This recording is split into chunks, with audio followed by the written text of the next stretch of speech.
כבשנו את אנטורה, תפסנו הרבה ערבים, אספנו אותם. גומו, קומו, הם קמו. הרג את כולם. הכפר נמחק. שאכן אמרו שהיה טבח.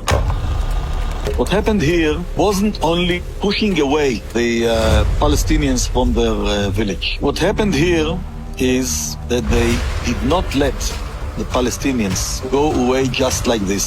They first of all killed many of them, and there was not any reason to do it. או אני או הם. מדינה לוקחים עם חרב.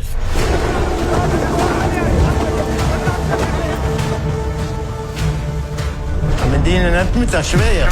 כמה אתה חושב אנשים הרגת ככה? לא ספרתי. אני לא יכול לדעת בחיי. היה לי מקלע עם 250 כדורים. תראה, יריתי, נלחמתי כולם. אני לא יכול לספור. הרגנו בהם, בלי נקיפת מצפון. מצב נוראי, התעללו בהם ולקחו להם את איברי המין ותקעו להם בפיות. אחד אנס שם איזה ילדה בת 16, משהו כזה.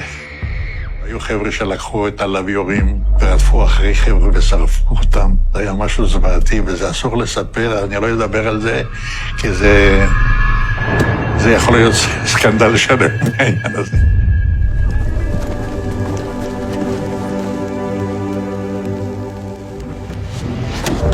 זה דבר שאתה לא שוכח.